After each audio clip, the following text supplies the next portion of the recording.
믿음의 선한 싸움을 싸우라 라는 제목으로 함께 말씀을 나누겠습니다. 디모데전서 6장 11절에서 21절 말씀을 교독을 하겠습니다. 제가 먼저 6장 11절을 읽도록 하겠습니다. 오직 너 하나님의 사람아, 이것들을 피하고 의와 경건과 믿음과 사랑과 인내와 온유를 따르며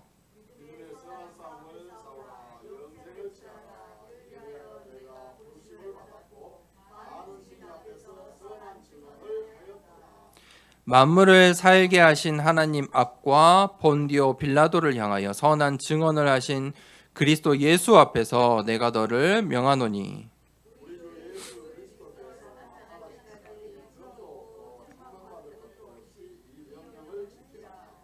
기약이 이르면 하나님이 그의 나타나심을 보이시리니 하나님은 복되시고 유일하신 주권자이시며 만왕의 왕이시며 만주의 주시오.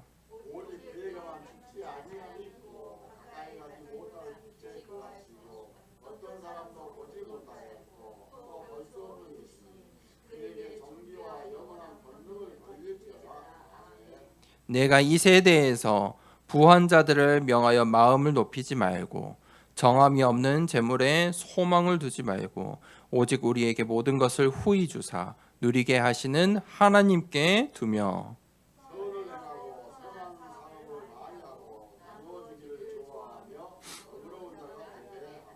이것이 장래에 자기를 위하여 좋은 터를 쌓아 참된 생명을 취하는 것이니라.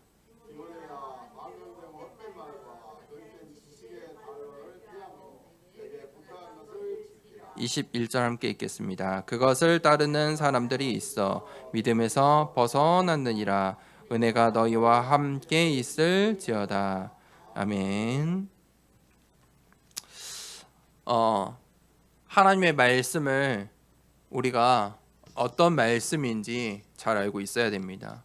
이 세상에 수많은 말이 있고 수많은 글들이 있죠. 그런데 정말 안타깝게도 오늘날 많은 교회들이 또 목사를 가르치는 자들이 이제 신학자들이죠. 신학자들이 그 신학교에서 이 하나님의 말씀을 이 세상의 지식으로, 세상의 논리로, 세상의 방법으로 이 하나님의 말씀을 보고 가르쳐요.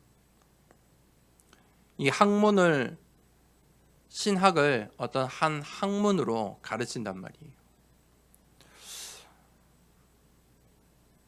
그래서 이 신학의 이야기를 하자면 시간이 꽤나 걸리겠죠. 그런데 어떤 학문의 한 일부로 성경을 보아요. 성경을 보는 눈, 관점이라고 해요. 모든 학문에 그런 관점이 있죠. 그 학문에 학자마다 관점이 다 다르죠. 또 학자가 되기 위해서는 새로운 관점들을 제시하고 해결 방법들을 제시하고 그렇죠. 그런데 이 하나님의 말씀을 두고 이 신학자들이 자신들의 명예와 또 부를 위해서 성경을 이 세상의 방식으로 자꾸 해석해요. 그러니까 그것을 보고 듣고 여전히 오늘 또 공부하고 있는 목사들이 이 하나님의 말씀을 그렇게 본다는 거예요. 학문으로. 하나님의 말씀, 성경은 하나님의 말씀이에요. 학문이 아니에요. 이 세상의 책이 아니에요. 하나님이 주신 책이에요. 그래서 계시라고 해요. 하나님의 유일한 계시예요.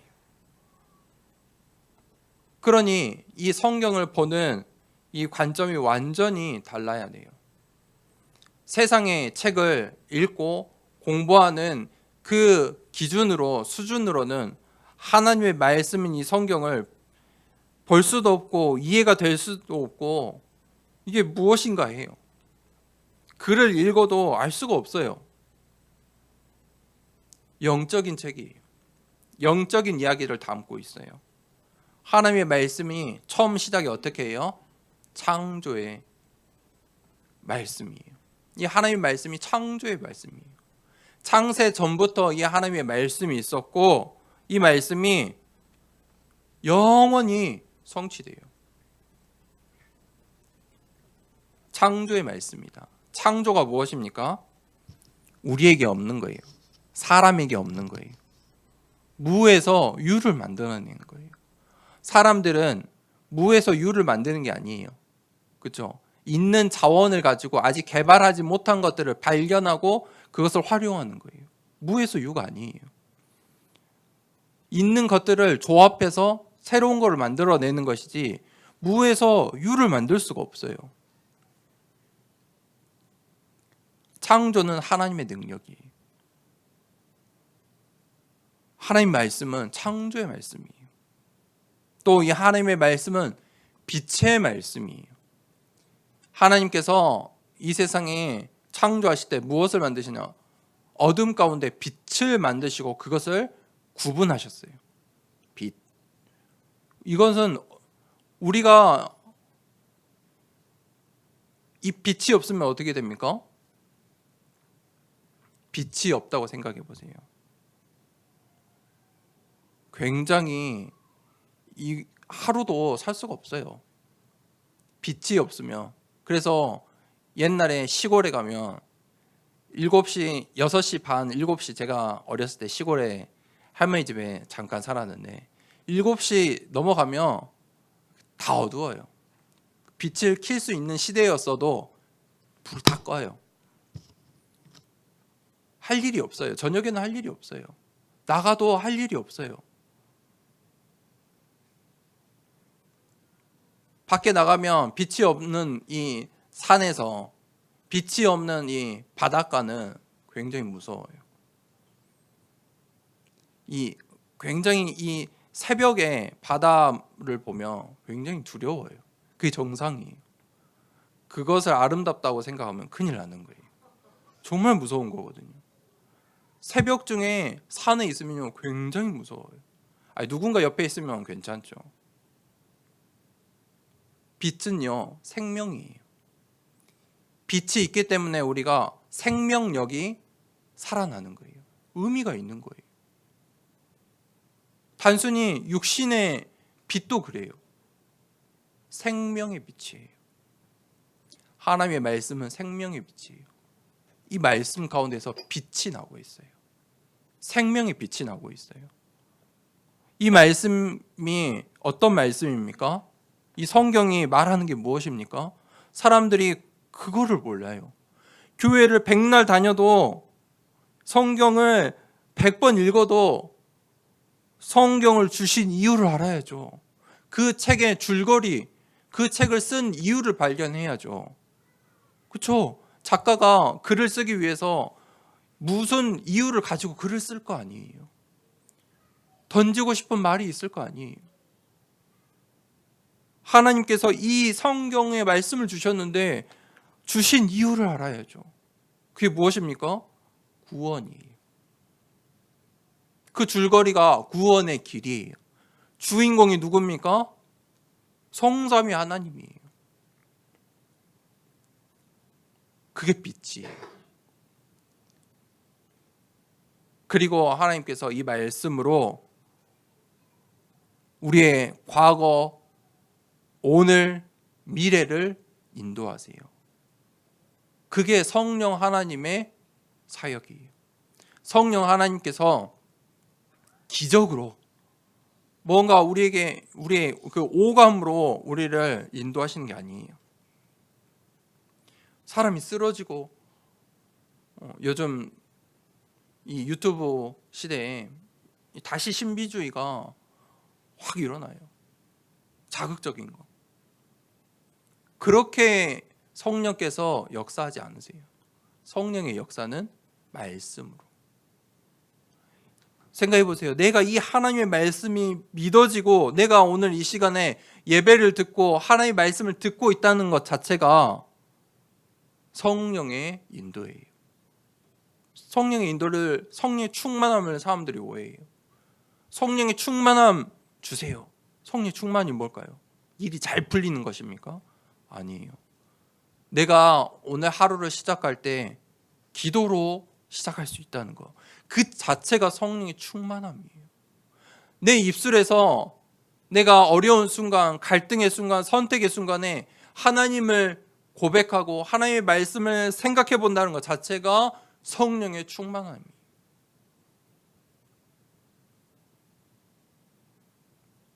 이 하나님의 말씀은 25시의 역사가 일어나요.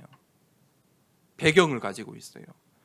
하나님의 말씀은요, 반드시 성취돼요. 뭐라고 했습니까? 1.1획도 빠지지 않고 다 이루시겠다 약속하셨어요. 하나님은 약속하신 것을 반드시 성취하세요. 그래서 일하시는 하나님이에요. 하나님께서 가만히 앉아 계시는 게 아니에요. 일하시는 여호와. 하나님도 일을 하고 계세요. 보호자의 배경에 그 보호자의 주인 되시는 하나님께서 시 공간을 초월해서 지금 이 시간에 우리가 예배드리고 있을 때 저 237 5층 정적 가운데도 함께 하나님께서 임재하시고 영광을 받고 계세요. 일하세요. 쉬지 않고 일하고 계세요. 어떻게 해요? 하나님의 말씀이 성취되도록.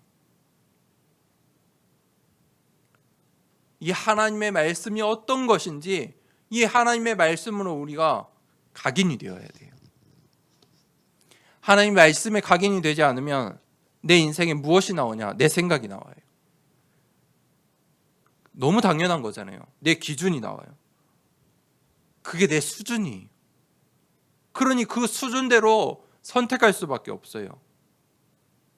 그래서 그것을 바꿔야 돼요. 그러면 그것을 바꾸지 않으면 이 세상 사람들과 내 인생이 별반 차이가 없어요.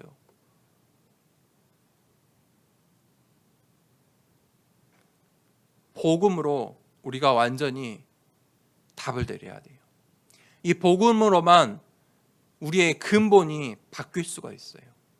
근본이 치유될 수 있어요. 복음으로 오직 유일성, 재창조, 내 인생이 바뀌는 시스템, 그 답이 내려져야 돼요.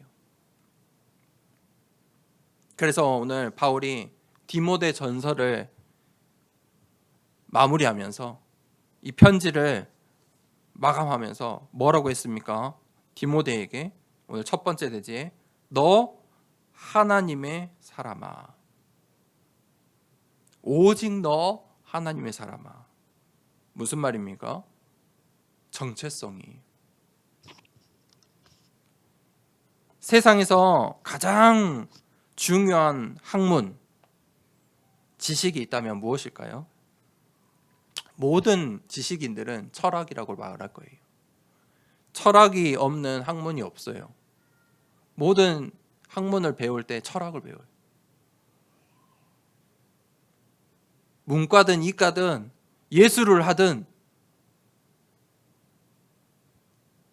그 일을 하기 위해서 그 일을 시작하기 전에 이 철학이 있어요. 철학이 무엇입니까? 세상과 인간에 대해서 가장 근본적인 문제들의 질문을 던지고 답을 찾는 거예요. 그래서 철학의 가장 첫 번째, 철학자들이 이 철학을 공부할 때 하는 첫 번째 질문이 무엇이냐면 나는 누구인가예요. 나는 누구인가. 거기서부터 사람들이 답을 찾는 거예요. 철학자들이 자기만의 답을 찾아요. 이 철학이 없다면 어떻게 될까요? 이 사회가 유지가 될 수가 없어요. 이 기본적인 질문이 없으면 이 사회가 구성될 수가 없어요. 아마 무법천지가 될 거예요. 철학이 없는 나라는 발전을 할 수가 없어요. 이 모든 현장에 또 237 나라 5천 종족에 전부 이 세상의 철학들이 깔려 있어요. 그런데 그 근본에, 그 세상 사람들의 그 질문에 사탄의 망대가 있어요. 그게 무엇입니까? 네피림, 바벨탑, 그 철학이 깔려져 있어요. 창세기 3장의 철학이 깔려져 있다니까요. 태어나서부터 모든 사람들이 자연스럽게 자신의 생각 속에 이 세상의 철학들이 자리 잡고 있고 틀이 되어 있고 올무로 자리 잡고 있어요. 그것을 바꾸는 질문이에요. 바울이 디모데에게 가장 큰 축복의 메시지를 오늘 하고 있어요. 오늘 하나님께서 우리에게 주실 가장 큰 축복이에요. 오직 너 하나님의 사람아. 이게 세상 철학과 비교할 수 없는 거예요. 오직 너 하나님의 사람아.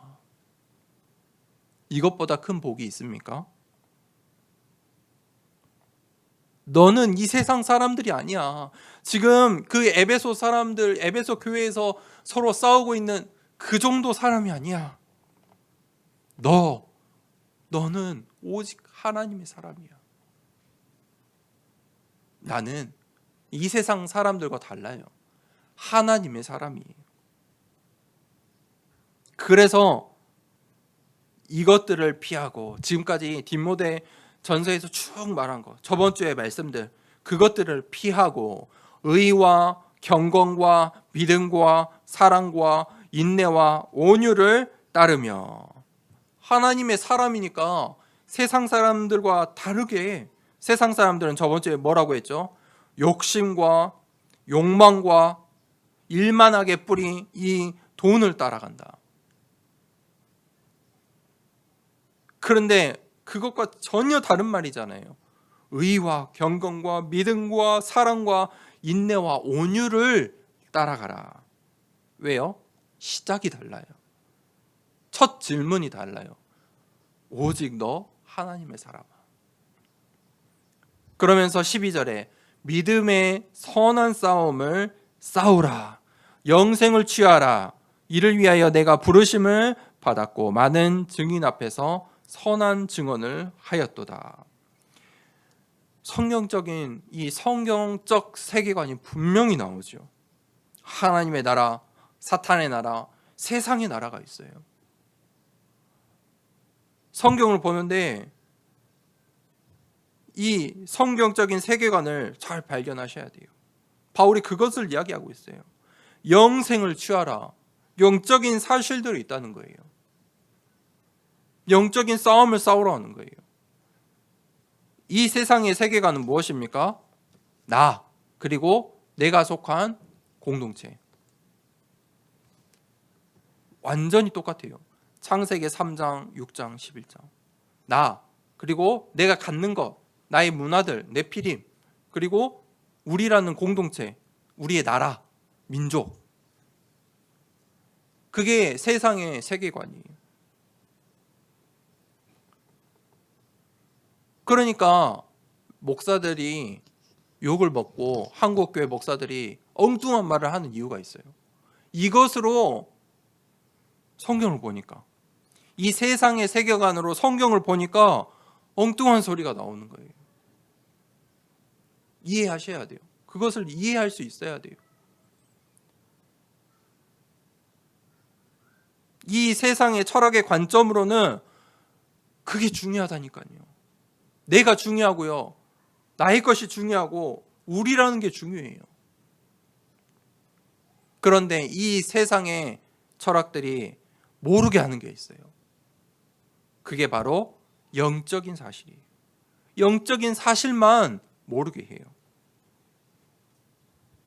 우리에게 문제와 위기와 갈등이 와요. 그런데 그 속에 본질을 볼 수 있어야 돼요. 물론 세상의 철학으로 그런 나의 것 때문에 또 우리라는 이 사회 속에서 문제가 나오죠. 위기도 있고 갈등도 있어요. 그런데 본질을 볼 수 있어야 돼요. 영적인 사실을 볼 수 있어야 돼요. 오늘 이 에베소 교회 가운데 수많은 논쟁거리가 있었잖아요.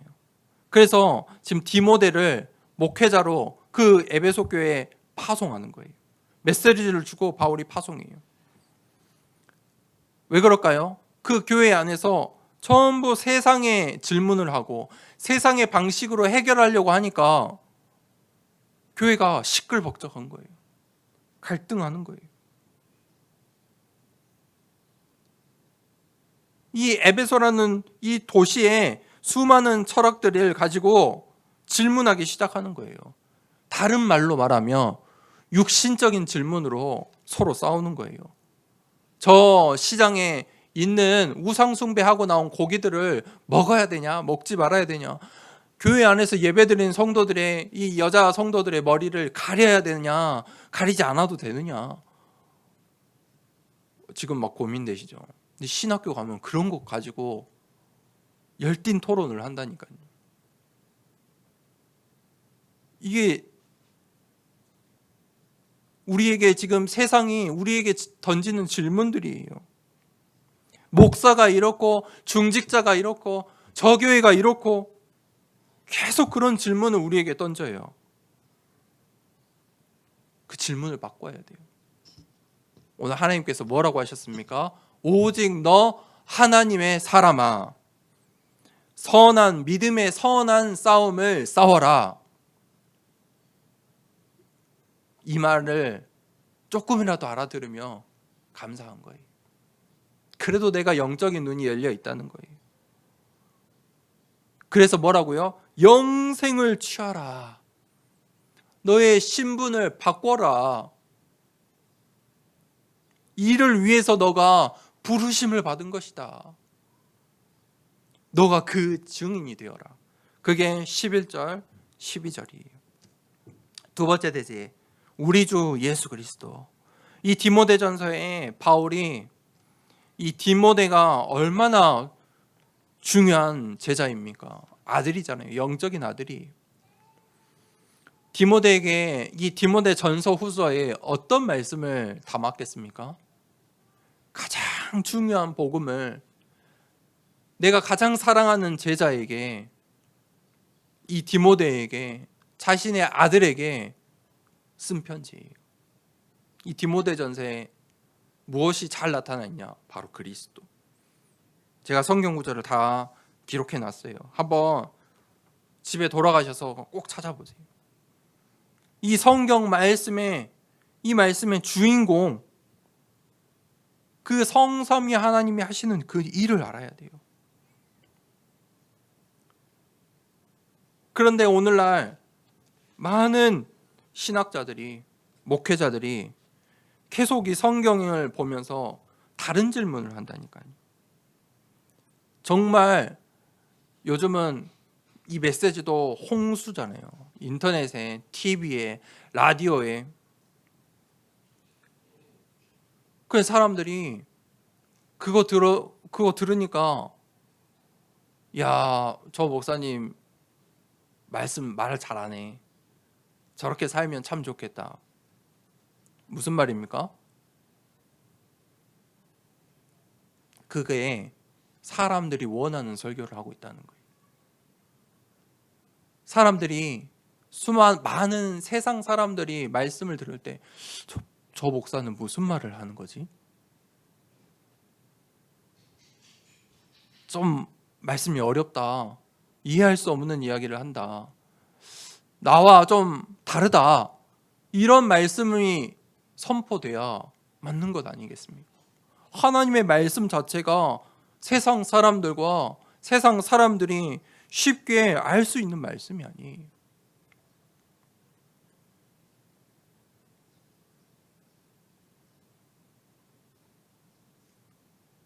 이 신학과 신앙이 많이 변질되고 있어요. 그게 유럽 교회가 대표적인 모습이에요. 유럽 교회가 결국은 그 변질이 되어서 그렇게 되어버렸어요.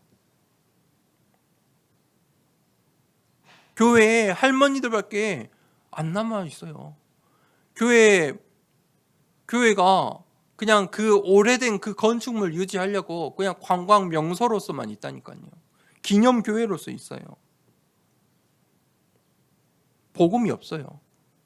복음이 뭔지도 몰라요.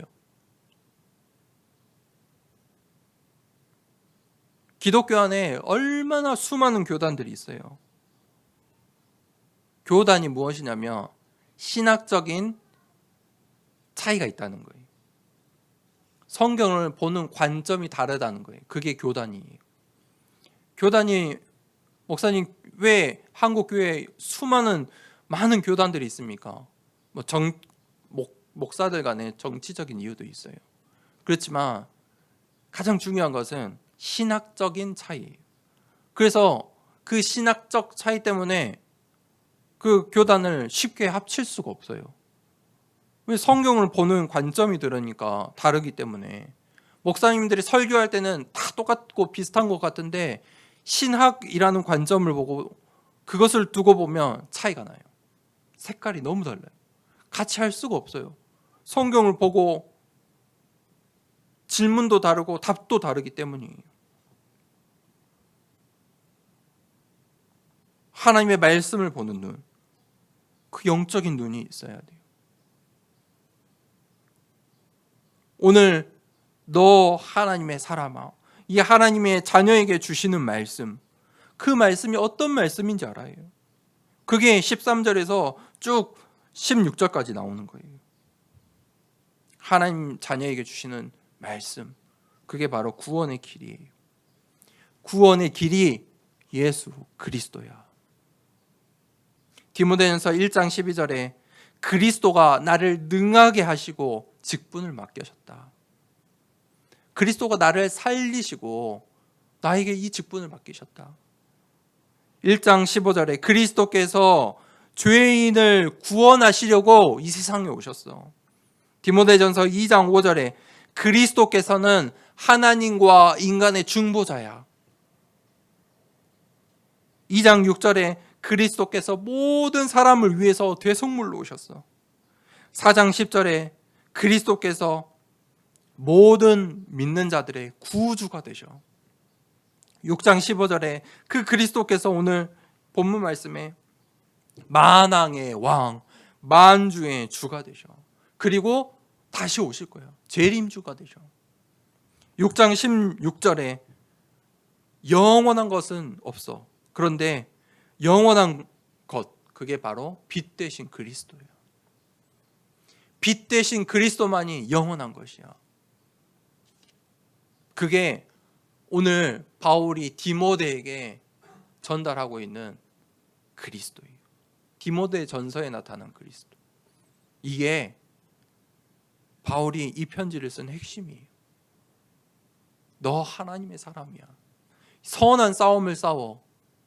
왜냐하면 그리스도의 복음을 받았기 때문이야. 영원한 빛 대신 그리스도를 바라봐. 지금 그 교회의 문제를 바라보는 게 아니고, 왜냐하면 바울이 그 싸우는 교회 가운데 자신의 아들 같은 제자를 목회자로 보내니까 얼마나 마음이 복잡했겠습니까? 근데 너가 거기에 가서 다른 것을 보라는 거예요. 그 교회에 있는 실제 문제, 그 문제와 갈등과 위기를 해결하려고 하지 말고, 정리하려고 하지 말고, 예수 그리스도, 영원하신 빛 대신 그 그리스도를 붙잡아. 너는 하나님의 사람이야. 선한 싸움을 싸워. 그러면서 6장 14절에 우리 주 예수 그리스도께서 나타나실 때까지 흠도 없고 책망받을 것도 없이 이 명령을 지켜라. 명령을 지켜라. 명령을 지키는 사람이 누구입니까? 군사예요. 너가 하나님의 사람, 하나님의 군사야. 영적인 군사야. 무슨 말입니까? 너가 망대라, 망대야. 너가 저 예배소 교회를 살릴 하나님의 망대야. 파수꾼이야. 언제까지요? 재림주 대신 그리스도가 다시 오실 그날까지. 하나님 나라를 위한 일천망대야. 너는 영원하신 그 빛 대신 예수 그리스도만 비추면 돼. 군대를 가면요, 가장 중요하게 가르치는 게 있어요. 그게 무엇입니까? 정체성이. 군사의 정체성이. 군사의 정체성 무슨 말입니까? 그 군대 용어로 피야 식별이라고 해요. 적과 아군을 구별하는 거예요. 전쟁을 하면 많은 사람들이 죽는데 실제 지금 이 시대에도 러시아와 우크라이나 전쟁을 하고 있는데 러시아 사람들이 우크라이나 사람들만 죽이는 게 아니에요. 자기네 군대도 죽인다고 뉴스에 나오죠. 피야 식별이 안 되면 내가 살인할 수 있는, 살상할 수 있는 무기를 들고 있는데 피야 식별을 못하니까 자기 편도 죽이는 거야. 그래서 군대에서 가장 중요하게 공부하는 게 적이 누구냐, 주적이 누구냐, 내가 누구와 싸워야 하느냐, 우리의 아군은 누구냐, 그런 이제 피야 식별이에요. 실제 훈련하면 피야 식별이 제일 중요해요. 군사의 정체성, 영적인 군사의 정체성. 내가 지금 무엇과 싸우는지, 누가 내 편인지, 누가 적인지 구별을 해야 돼요. 그렇지 못하니까 에베소 교회 안에 서로 싸우고 있는 거예요. 만왕의 왕, 만주의 주, 우린 그의 백성이고 그의 군사예요. 오늘 15절에 뭐라고 했죠? 하나님은 복되시고 유일하신 주권자예요. 우리가 섬겨야 될 유일한 명령권자예요.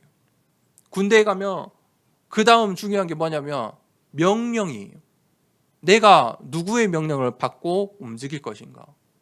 그래서 이 조직 문화, 군대 문화, 그게 사실 그거예요. 누구의 명령을 받느냐. 내가 윗사람에게, 윗사람은 또 윗사람에게 조직 체계를 배우는 거예요. 그게 단순히 내가 나보다 먼저 군대 온 사람 말을 듣는다 이런 수준이 아니에요. 이 군대에도 조직이 있어요. 소대가 있고 중대가 있고 대대가 있고 뭐 여단이 있고 그 위에 뭐 사령부가 있고 그 명령 체계가 다 있어요. 내가 무조건 높은 사람의 말을 듣는 게 아니에요. 내가 속한 지휘 체계에 따라서 말을 듣는 거예요. 그런데 우리에게 말씀하시는 분은 누구라고요?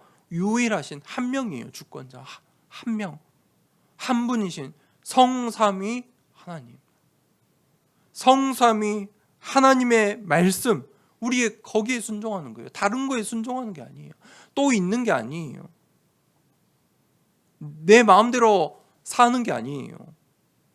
이럴 때는 좀 내가 이렇게 해도 되겠지. 아니에요.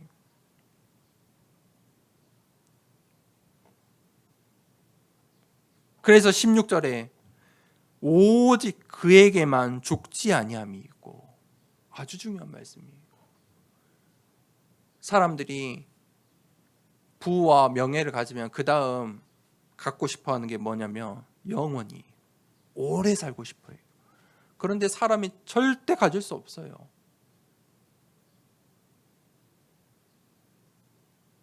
왜요? 말씀에 그렇게 돼 있어요. 하나님께만 영원이라는 게 있어요. 영원이라는 것은 우리가 할 수 있는 게 아니에요. 하나님의 것이에요. 그런데 그 영원에 무엇이 있냐? 가까이 가지 못할 빛에 거하시고 빛이 있어요. 어떤 사람도 보지 못하였고 또 볼 수 없는 이시니 그에게 존귀와 영원한 권능을 돌릴지어다. 아멘. 그 빛을 어떤 사람도 보지 못했고 볼 수가 없다. 무슨 말이에요? 모세 시대에 하나님께서 이 이스라엘 민족들에게 직접 말씀하셨어요. 처음에. 그러니까 이스라엘 백성들이 너무 두려워서 우리의 생명이 끝이 날 것 같아서 하나님 더 이상 우리에게 직접 말씀하지 마시고 이제는 모세에게 말씀해서 우리에게 전달해 주세요. 그때부터 선지자, 제사장 이런 직분이 생기기 시작했어요.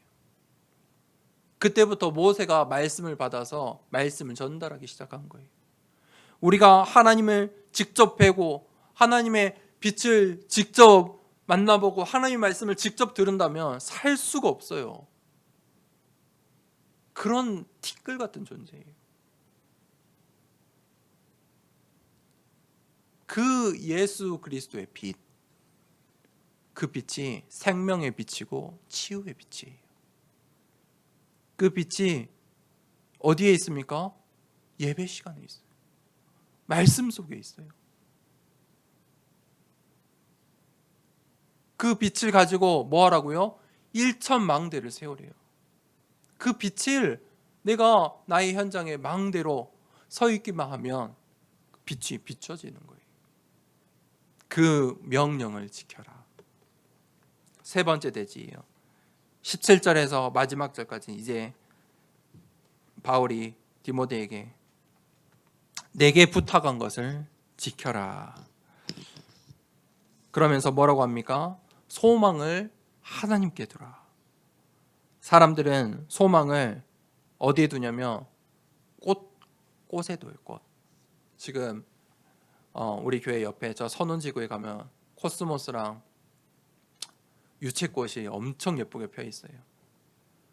그런데 이제 처음에 볼 때는 정말 예뻤어요. 그런데 이제 알아요. 몇 달 안 되면 이제 비가 오고 태풍 오면 금방 사그라들어서 그냥 허허벌판이 돼요. 분명히 지금 볼 때는 정말 예쁘거든요. 근데 사람들은 그 꽃에 소망을 둬요. 하나님 말씀에 이사야서에 뭐라고 했습니까? 꽃은 곧 시든다. 하나님의 말씀만이 영원한 것이다. 그래서 전도서에 고백이 나오는 거예요. 인생이 허무하다, 허망한 것 같은 거예요. 왜냐하면 꽃을 보고 사니까, 꽃을 따라가니까. 사람을 믿고 살아가니까.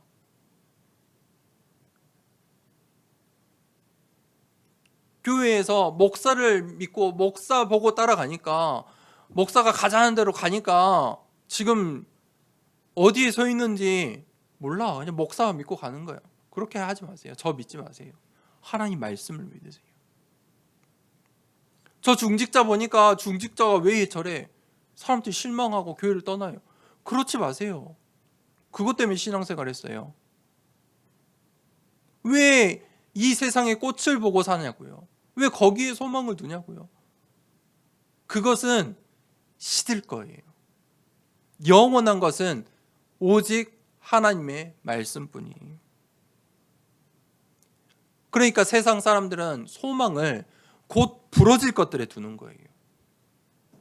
그게 바벨탑이. 얼마나 허망해요. 그러니까 인생이 허망하다고 말하는 거예요.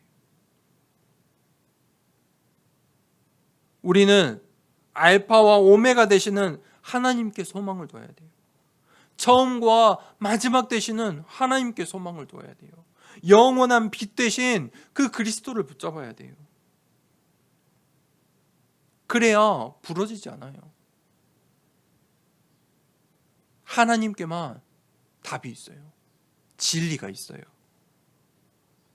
6장 17절에 내가 이 세대에서 부한 자들을 명하여 마음을 높이지 말고 정함이 없는 재물에 소망을 두지 말고 오직 우리에게 모든 것을 후히 주사 누리게 하시는 하나님께 두며. 이 말씀이 잘 봐야 돼요. 같은 말인데 지금 다른 말이에요. 뭐라고 말했습니까? 부자들이잖아요. 이 세상에 부자들이 있죠. 막 미국의 유명한 부자들, 한국의 유명한 부자들. 장난으로 우리 사실 초등학생들도 다 알아요. 이제 저런 사람, 이 사람 말하면 다 알죠. 부러워해요. 그 사람들을 내 마음에 두지 말라는 거예요. 그 사람들을 존경할 이유가 없다는 거예요. 정함이 없는 재물에 소망을 두지 마라. 저번 주 말씀에 돈이 일만하게 뿌리가 된다. 그래서 그게 필요 없다고 말합니까? 아니에요. 이 말씀을 자세히 보면 그 뒷부분을 잘 보세요.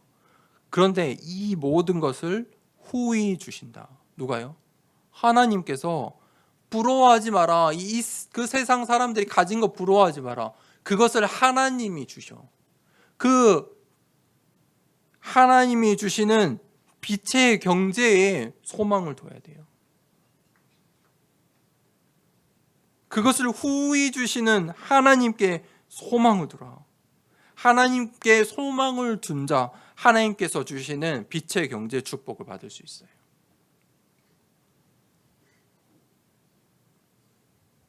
그래서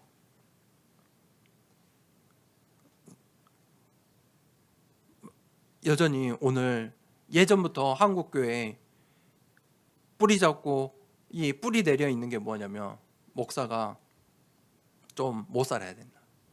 좀 뭐라죠? 이 목사들의 집, 차, 뭐 이런 거 사람들이 굉장히 관심을 가져요. 청렴해야 된다. 그 기준이 뭔지 모르겠어요. 다 성도마다 사람마다 다 다르잖아요. 나보다 못 살아야 된다. 그거겠죠. 무서운 말이에요. 나의 것 우리예요. 완전히 그 기준이에요. 목사가 나보다 밑에 있어야 돼. 그래서 목사님들이 실제로 없는 척해요. 인터넷에 뭔가 SNS에 홍보하는 이 SNS에 자신의 삶을 드러내는 목사들 보면 전부 뭐 하냐면 없는 척해요. 제가 봤을 땐 다 있는데 있는 사람들이 나오는데 그 목사님들일수록 없는 척해요. 덜 꾸미고 나와요. 쇼죠. 완전 연예인들처럼 하는 거예요. 근데 왜 그렇습니까? 나의 경제, 나의 노력, 나의 명예를 소망에 두고 쫓아가니까. 완전히 네피림의 철학으로 가득 차 있는 거예요. 그것으로 성경을 보고 그것으로 교회 생활을 하고 그것으로 목회를 하니까 거기에 소망이 있으니까. 반대로 말하면 거기에 소망이 있으니까. 그런데 하나님을 바라보면 하나님이 모든 것을 뭐 한다고요? 후히 주신다. 그냥 주시는 게 아니고 후히 주신대요. 넘쳐나게 주신대요. 부족하지 않게 주신대요. 우리는 거기에 만족하고 살아라. 그게 저번 주 말씀이잖아요. 족한 줄로 알라. 19절에 이것이 장래에 자기를 위하여 좋은 터를 쌓아 참된 생명을 취하는 것이니라. 무슨 말입니까? 소망을 하나님께 두어야 참된 생명을 얻을 수 있어요. 소망을 이 땅에 두면 생명을 얻을 수가 없어요. 왜 사람들이 안타깝게 생을 포기하냐면 생을 포기해버리잖아요. 자살을 해요. 또 다른 사람의 인생을 망가뜨려요. 왜 그러냐면 소망을 이 세상의 것, 하찮은 것에 뒀고 자신이 붙잡은 그 소망이 부러졌기 때문이에요. 그러니까 남도 자신도 소중하지 않는 거예요. 의미가 없어요.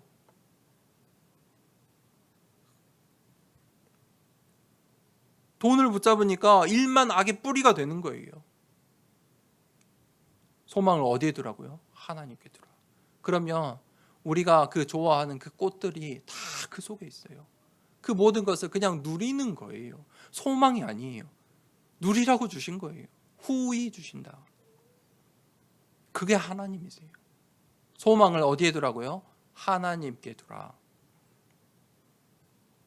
그러면서 마지막에 편지의 처음과 마지막이 가장 중요해요.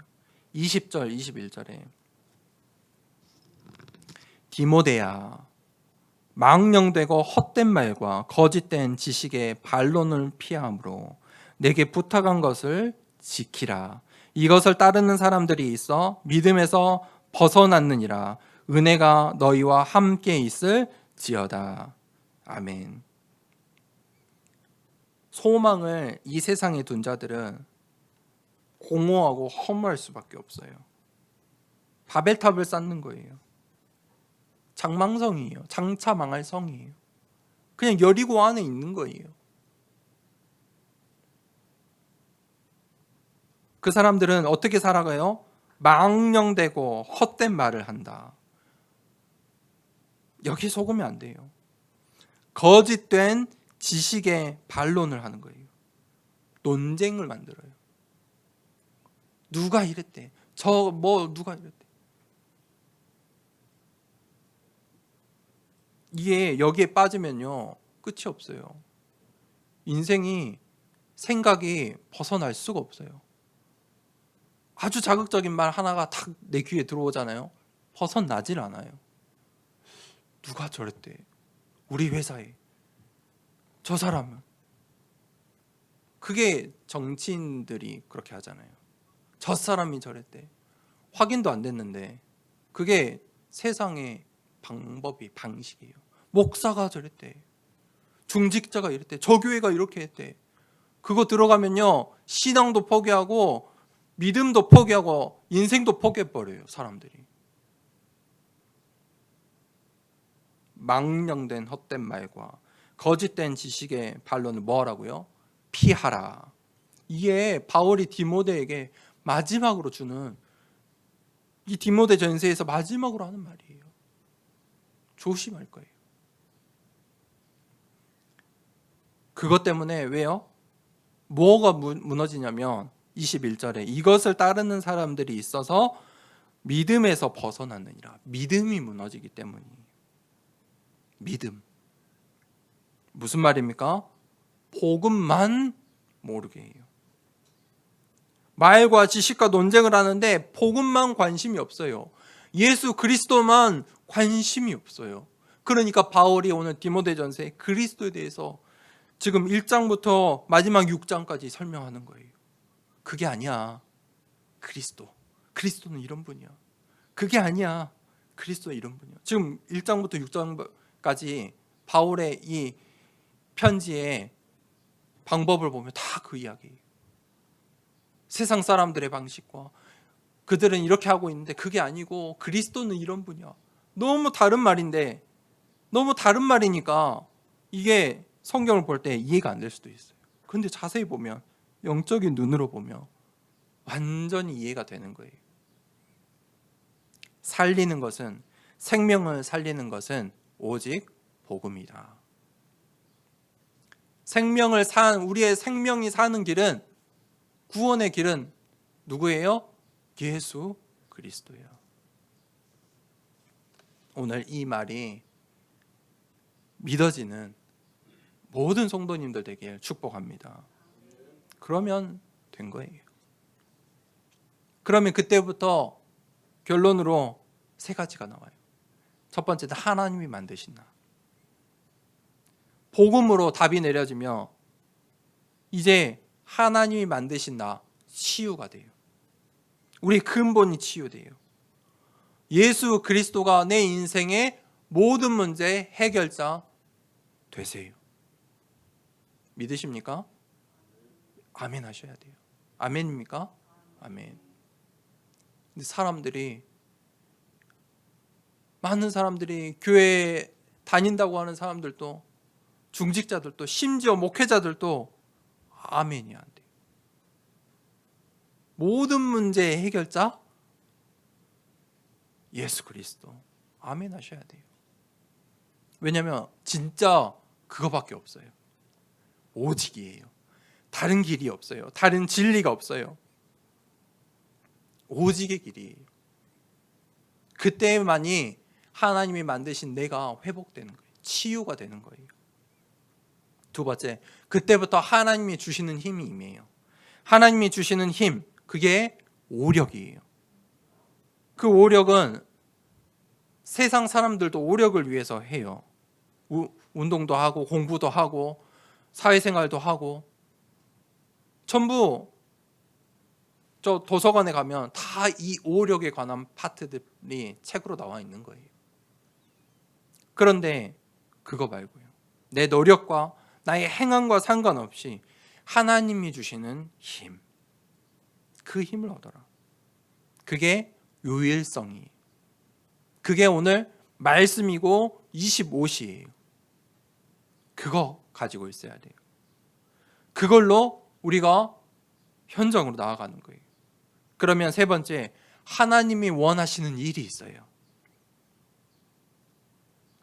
하나님이 원하시는 일, 그것을 하나님께서 말씀하시고 우리에게 말씀으로 주시고 언약으로 주세요. 그 전도와 선교를 붙잡아야 돼요. 그래서 내가 나의 현장에 일천망대로 서야 되는 거예요. 내가 파수꾼이에요. 내 안에 무엇이 있어요? 예수 그리스도의 빛이 있어요. 내가 망대로 서 있을 때 나에게 빛의 경제가 주어지는 거예요. 세상 사람들의 경제는 뭐죠? 노력해서 얻는 거예요. 100이 있으면 100만큼 노력해서 100을 받아가는 거예요. 빛의 경제는 그게 아니에요. 이 생각을 바꿔야 돼요. 하나님이 교회 세우라고 주시는 경제가 있어요. 하나님께서 전도자, 목회자, 선교사들 후원하라고 도우라고 주시는 경제가 있어요. 하나님께서 렘넌트들 키우라고 주시는 경제가 있어요. 하나님께서 전도와 선교를 하라고 주시는 경제가 있어요. 그 빛의 경제, 축복을 받는 시작되길 축복하고 기도하겠습니다.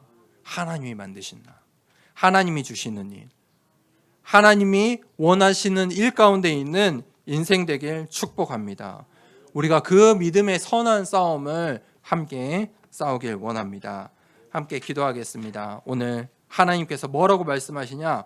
오직 너 하나님의 사람아, 선한 싸움을 싸워라. 영생을 취하라. 너가 증인이야. 내가 너를 증인으로 축복하고 너를 증인으로 만들기 위해 너를 불렀어. 말씀하십니다. 그 일을 위해서 우리가 무엇을 붙잡습니까? 그리스도. 그리스도로 답을 내리고 소망을 하나님께 두고 이제 이 세상에 속지 않는 것입니다.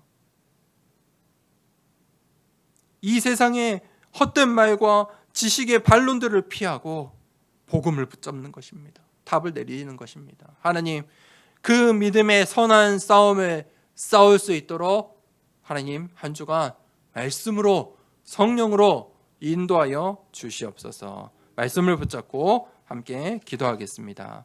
하나님